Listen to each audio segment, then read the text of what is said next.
बेटा चैप्टर का नाम क्या है? Magnetic effect of electric current. इस चैप्टर में हमें पढ़ना क्या है? इस चैप्टर में हमें पढ़ना है कि मैग्नेट के साथ जब इलेक्ट्रिसिटी को कंबाइन किया जाता है तो उसका इफेक्ट क्या बनता है। ठीक है, जब मैग्नेट में से इलेक्ट्रिसिटी पास कराई जाए या इलेक्ट्रिक सर्किट के आसपास से मैग्नेट पास कराया जाता है तो उस टाइम क्या इफेक्ट पड़ेगा इन दोनों पे एक दूसरे का, उसकी बात करेंगे। तो देख, सबसे पहली चीज तो ये याद रखना कि जहां कहीं भी मैग्नेटिक फील्ड होगी उसके परपेंडिकुलर में हमेशा मैग्नेटिक फील्ड, और जहां मैग्नेटिक फील्ड होगी उसके परपेंडिकुलर में इलेक्ट्रिक फील्ड चलेगी हमेशा। ये दोनों एक दूसरे के परपेंडिकुलर है। शायद तुम लोगों ने सुना भी होगा कि यही रीजन होता है कि मैग्नेट की हेल्प से कभी कभी इलेक्ट्रिसिटी जनरेट कर दी जाती है, और रील्स वगैरह में देखते हो मैग्नेट पास लेकर के जाते हैं, मोटर घूमने लग जाती है। या कई बार इलेक्ट्रिसिटी की हेल्प से मैग्नेट बनाया जा रहा है, अभी उसके बारे में हम खुद पढ़ने वाले हैं। ठीक है, तो देखते हैं magnetic effect of electric current. The term magnetic effect of electric current means that an electric current flows in a wire produces a magnetic field around it। मतलब क्या है, और किसी भी करंट कैरी कंडक्टर के अंदर से करंट पास हो रहा है तो वो अपने चारों तरफ क्या जनरेट करेगा, कोई ना कोई मैग्नेटिक फील्ड होती क्या। तो याद करो जो हमने पहले इलेक्ट्रिक फील्ड के बारे में पढ़ा था चैप्टर इलेक्ट्रिसिटी का, क्या पढ़ा था?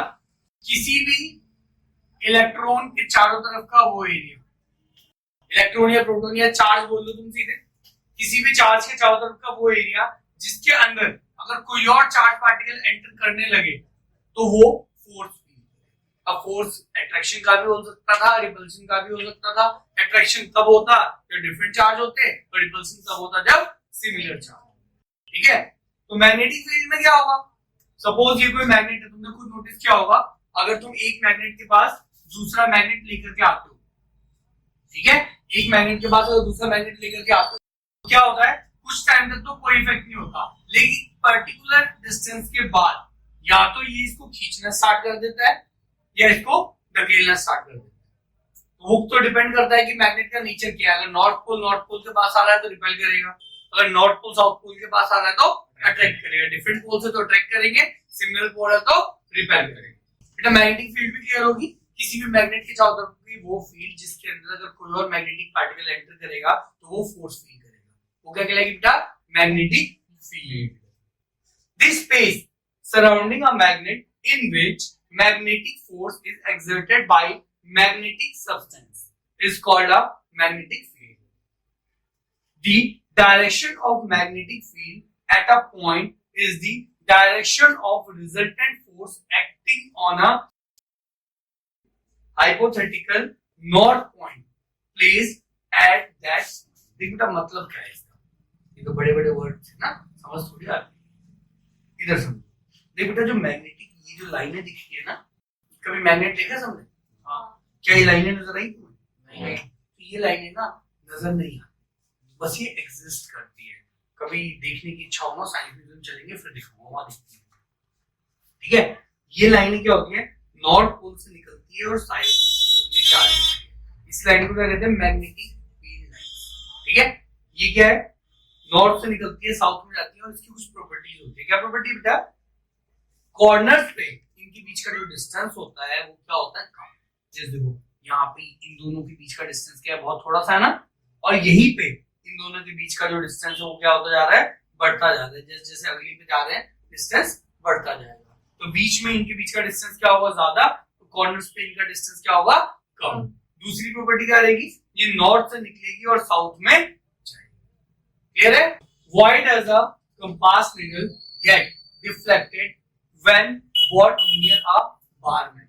देखो यार, कंपास की जो नीडल होती है, कंपास के नीचे भी क्या होता है? मैग्नेट। उस मैग्नेट की वजह से ही वो डायरेक्शन दिखा रहा होता है, और अगर तुम उसको दूसरे मैग्नेट के पास लेकर के जा रहे हो तो अपने आप उस पर या तो अट्रैक्ट करेगा या तो रिपेल करेगा, तो कुछ तो फोर्स अप्लाई करेगा ना, इस वजह से वो क्या हो जाती है बेटा? डिफ्लेक्ट हो जाती है। जैसे मैग्नेटिक फील्ड लाइंस, ये जो लाइंस थी हमारे पास, इन्हीं को क्या कहते हैं? Magnetic field lines. कहां से स्टार्ट होती है बेटा? नॉर्थ से स्टार्ट होती है और साउथ में जा रही होती है मैग्नेटिक फील्ड। ये देखो, ये इसका एक्चुअल पिक्चर है, जो वहां पे जाकर के जब तुम देखोगे ना तो वहां पे कुछ ऐसी सी नजर आएगी। ये जो आयरन फीलिंग होगी वो अपनी शक्ल कुछ ऐसी सी बना देगी।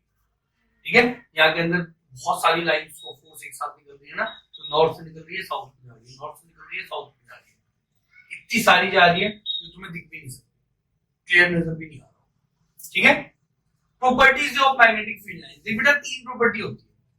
पहली प्रॉपर्टी क्या है बेटा, magnetic field lines originate from north pole and ends in south pole, और ये क्लोज लूप होता है, कंटीन्यूअस, जो हमेशा चलता रहता है। देख लो यहाँ पे ये चलता जा रहा है, फिर इधर से इधर कंटीन्यूअसली चलता है, बीच में ब्रेक नहीं होता।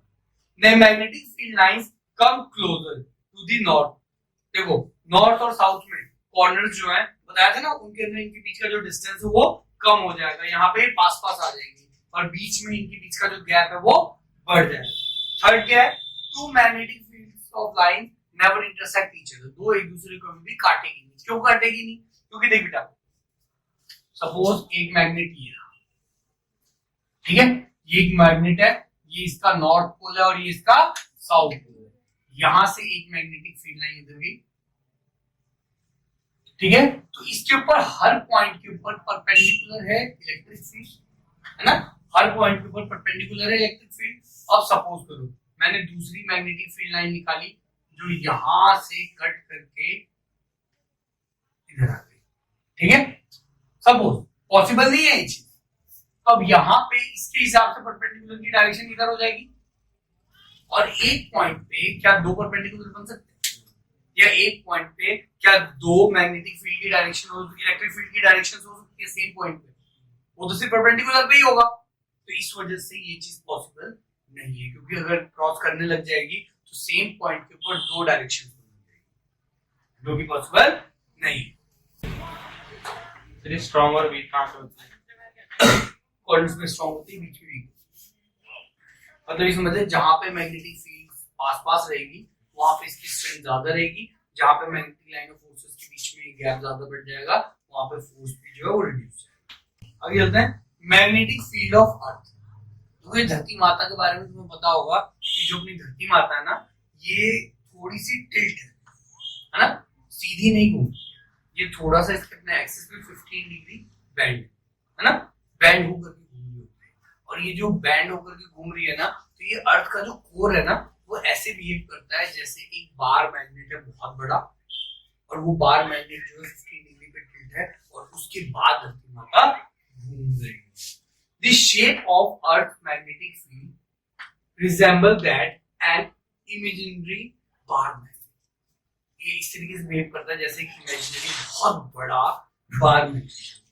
The axis of Earth's magnetic field is inclined at the angle of 15 degree. करीब 15 डिग्री पे ये inclined रहता है, कुछ ऐसा, ठीक है।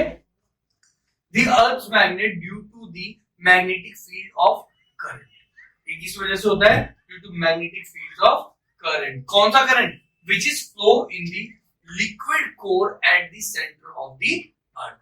जो अपना अर्थ है, कोर है अर्थ का, उसके अंदर मैग्मा हुआ है लिक्विड फॉर्म में ना, तो उसकी करंट की वजह से होता है। Through earth is huge electromagnet. इसकी वजह से हम क्या कह सकते हैं कि अपना जो अर्थ है वो क्या है, एक बहुत बड़ा इलेक्ट्रोमैग्नेट।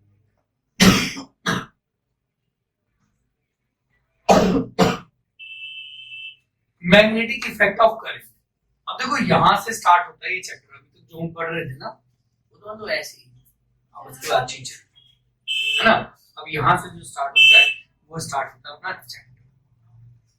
ये चैप्टर क्या कह रहा है, देखो, magnetic field pattern due to a straight current carrying conductor. ये क्या है, एक स्ट्रेट करंट कैरिंग कंडक्टर है जिसके अंदर से करंट पास हो रहा है, तो इसके बारे में कुछ बताया गया, देखते हैं।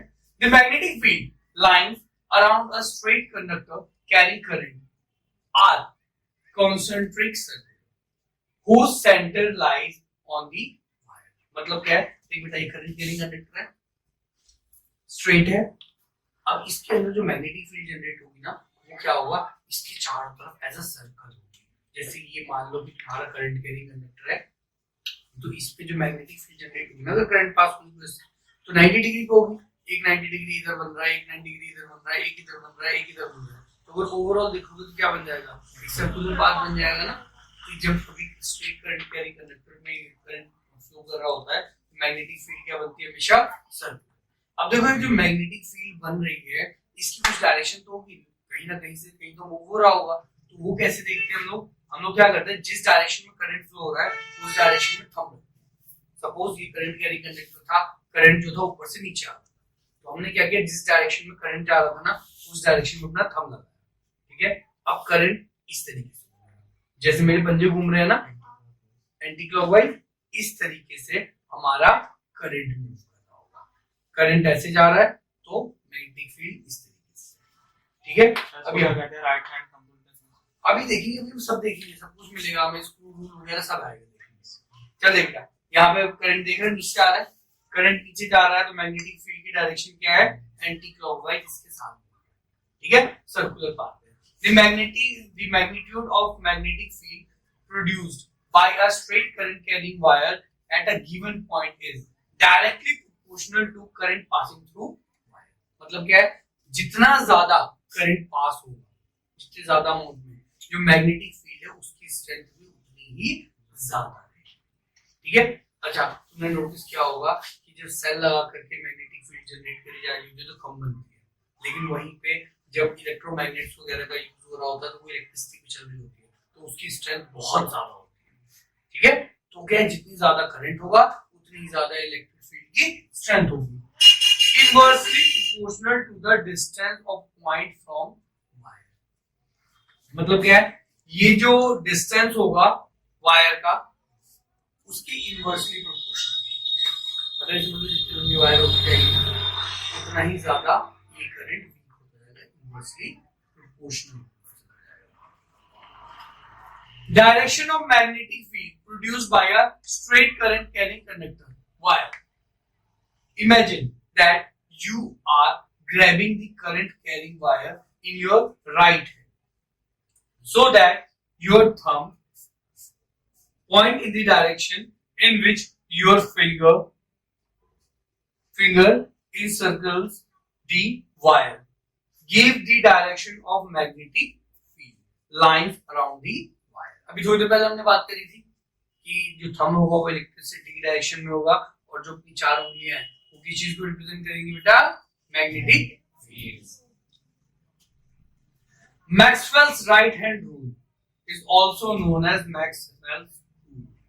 ये जो भी हमने देखा ना, तो ये स्क्रू की तरह काम नहीं कर रहा, स्क्रू सीधा जा रहा होता है और घूमने के लिए राइट साइड घुमा रहे होते हैं उसे, इस तरीके से घूम रहा होता है ना स्क्रू, तो यही डायरेक्शन मैग्नेटिक फील्ड की भी है, इसीलिए इसको क्या बोलते हैं, मैक्सवेल्स स्क्रू या मैक्सवेल्स राइट हैंड। ठीक है,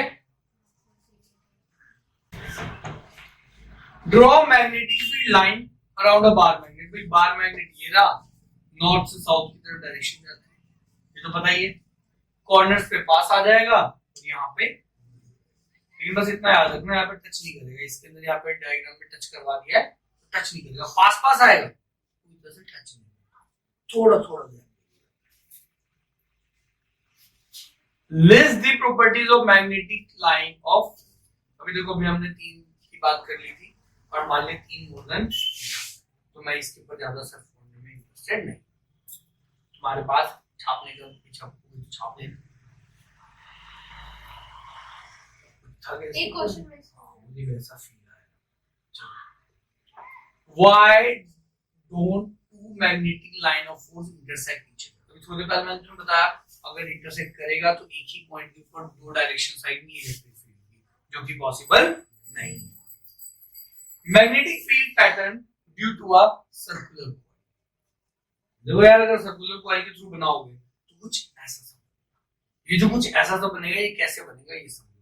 ये एक सर्कुलर कॉइल थी, करंट पास हो रहा था, तो इसके अंदर क्या होगा, इसका जो हर पॉइंट होगा ना, हर पोर्शन होगा वो आगे, इसको ना अगर माइक्रोस्कोपिक लेवल पे देखते हो, और मैं इतना छोटा सा पार्ट काटता हूँ, सपोज करो इतना बड़ा है ना, अगर मैं इतना छोटा सा पार्ट काट देता हूँ तो ये स्ट्रेट करंट कैरिंग कंडक्टर जैसा फील ले रहा है, और इतना पार्ट काट लेता हूँ तो स्ट्रेट करंट कैरिंग कंडक्टर जैसा फील ले रहा है। तो ये स्ट्रेट करंट कैरिंग कंडक्टर जैसा फील ले रहा है, तो स्ट्रेट करंट कैरिंग कंडक्टर में गोल गोल घूमता था, तो यहाँ पे भी गोल गोल घूमेगा, लेकिन जब हर पॉइंट पे गोल गोल घूमेगा तो बीच वाले पॉइंट पे इधर से ऊपर की साइड बन रहा होगा, इधर से नीचे की साइड बन रहा होगा, तो ये क्या करेगा, एज अ बार मैग्नेट, ठीक है, as a bar magnet behave कर रहा होगा। चलो अब इसको देखते हैं।